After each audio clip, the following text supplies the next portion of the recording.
Today's episode is brought to you by Positively Productive Systems, whose mission is to be the antidote to your stress and to provide compassionate productivity resources and coaching that help you heal and achieve. Be sure to check out both free and paid resources at positivelyproductive.com/resources. Internal boundaries. Those are the ones that are often easy to forget, yet the ones we need to focus on most and first. They govern the relationship you have with yourself. They're a sign of self-care and self-love in that, just like the relationships you have with others, how you treat yourself reinforces what you believe about yourself, and it needs to reflect what you expect and deserve.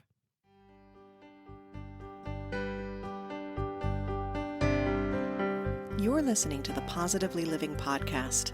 I'm your host, Lisa Zaratny, founder of Positively Productive Systems and a coach certified in time and stress management, helping clients make space for what matters most in their lives. Join me each episode and we'll talk about decluttering, stress management, habits, personalized productivity, gratitude, and so much more. I understand the overwhelm of life because I'm a wife, mom to kids and cats, and a former caregiver. I'm here to help you choose what's right for you so you can do less, live more, and breathe easier. Sound good? Let's get to it.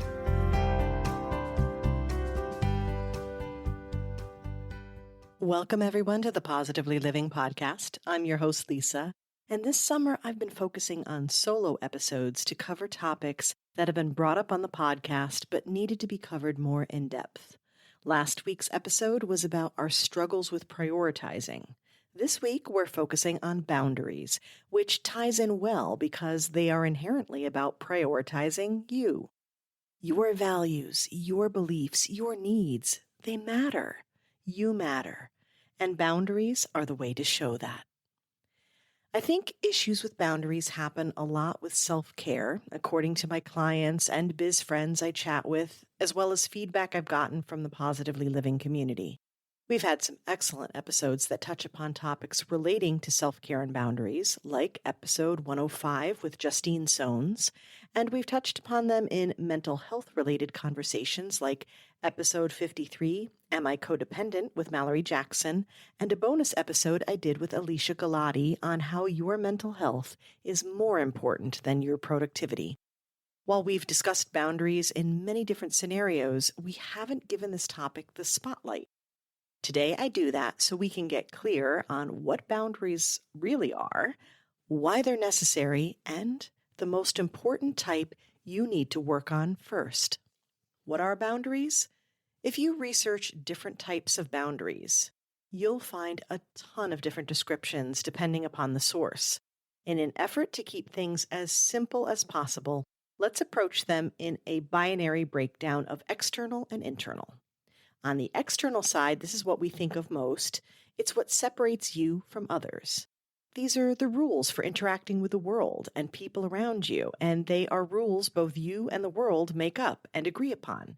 You must assess as you go, learning what your limits are, which can change boundaries, and how breaking boundaries impacts you.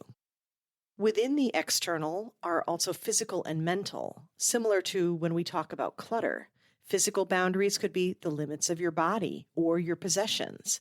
Mental may be your choices, opinions, and emotions.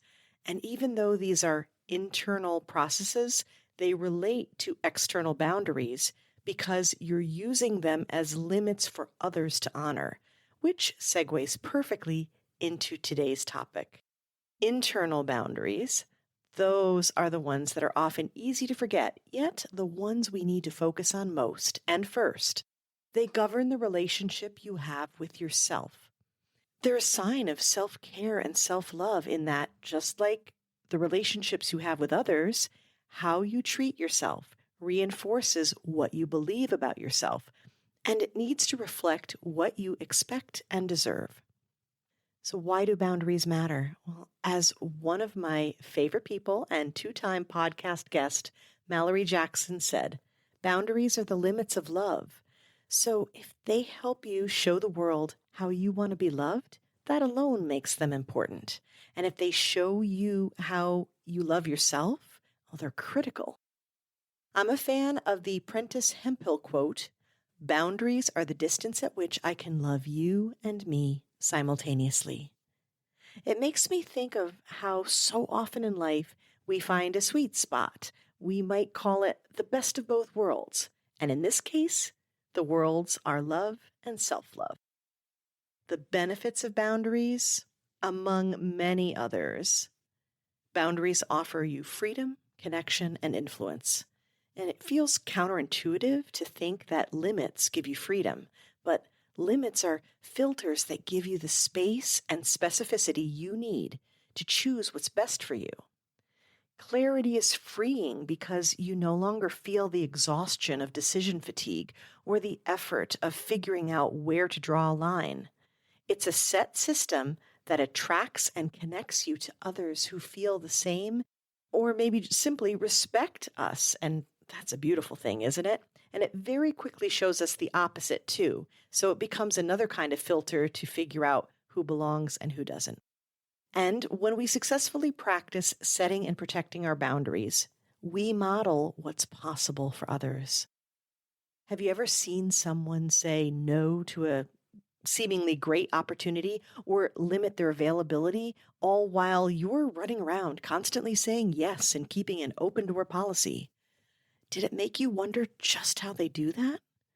The good news is, knowing something is possible is the first step to figuring out how you can make it work for you too. The even better news is that that's exactly what I coach, so I'm here to help. Another critical benefit to boundaries is that they reinforce our beliefs, not only in what they protect, but our worthiness in having those things protected. This is why the most important boundary to work on for people pleasers is the internal. What we determine on the inside is what is going to drive us to set and protect boundaries on the outside. How do you choose and set those internal boundaries? It all starts with self-awareness. This is why I talk nonstop about it, because when you understand you can create the boundaries and goals that serve your greatest good. Some ways to do this: listen to the episodes here on the podcast and access the Positively Productive free resources library at positivelyproductive.com/resources. And I recommend starting with the core values and joy list worksheets. Learn your limits. Where and when do you feel like you are no longer you, that it's all too much? Explore your values, preferences, and needs, and consider how that will play out in your actions as well as interactions. Think about times when you felt conflicted, those "I know what I want to do, but I can't get myself to do it" moments, and reflect on why. And as you reflect on those internal boundaries, consider these key places where internal boundary work can trip you up. The first is authenticity. Do you pretend to be someone you aren't for the sake of others? I mean, we do it to fit in and get love and be happy, but unfortunately, we tend to get the opposite when we do that. Being someone you're not is misery-inducing. Mallory Schleybaugh and I talk about authenticity in life and business in episode 31, and I love what she says about how being authentic is like being a magnet. We both attract and repel. I know the repel part can be difficult because we want to be liked, but let's reframe it by saying we filter out who and what doesn't work, and we're better able to find our people. We find what's meant for us when we stay true to who we are.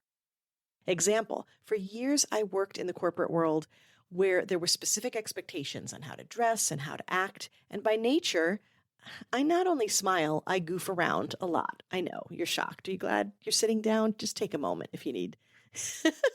But the problem is, it's been perceived as me not caring enough, not focused enough on my work, and that couldn't be further from the truth. One of the biggest core values I have is integrity, and it's paramount that I show up and do my best each and every time. I care greatly, but because I did so joyously, it was perceived negatively. I slowly shifted to hide my humor, and it made me miserable.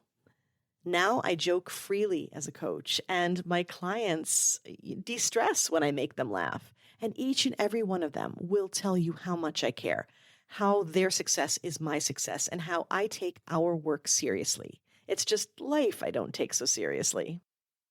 The next area where you can get tripped up is identity. Who do you claim to be? Who do you want to be? When we're working to change and grow and be our best selves, it's easy to get caught up in who we think we are and lock into that, which keeps us from progressing. There are also patterns and beliefs that we've lived with throughout our lives that don't serve us, and we may not even realize they're there. We have to work to identify and release them in order to move forward and to grow.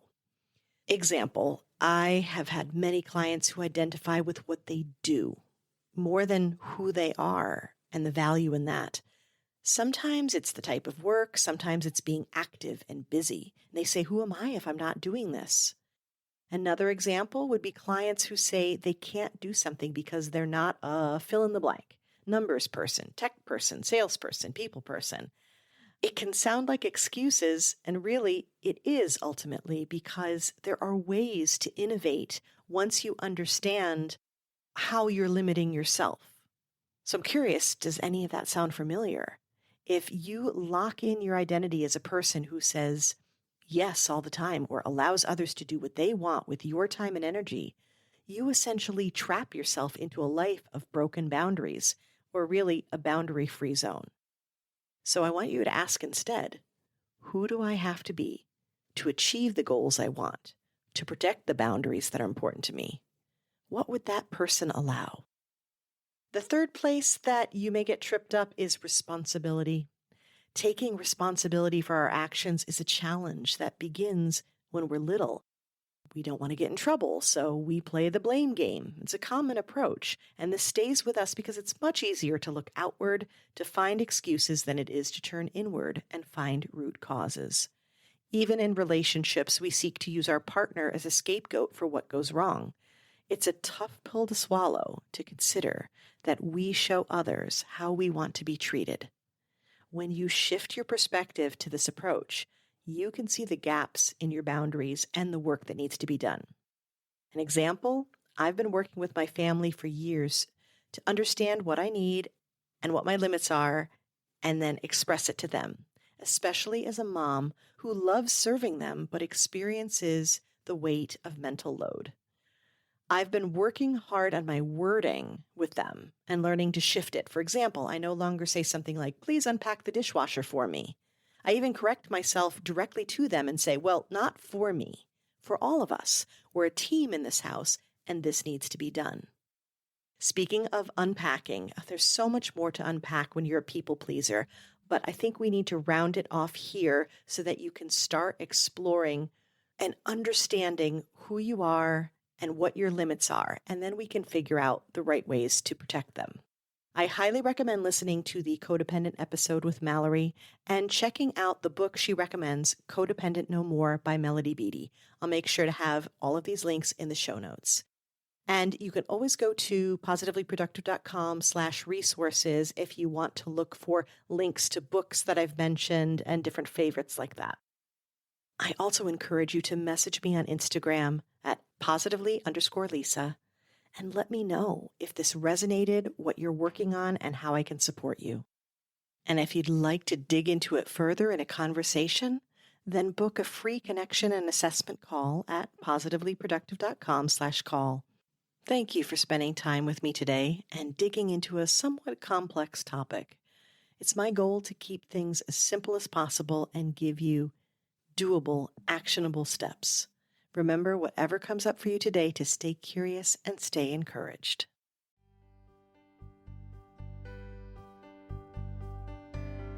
Thank you for joining me today. Your time is precious and limited, and I'm honored you chose to spend it with me. If you have feedback, questions, or want to schedule a chat, head to positivelyproductive.com/connect. And if you are looking for any of the resources referenced on the podcast, from books to products to training and more, go to positivelyproductive.com/resources.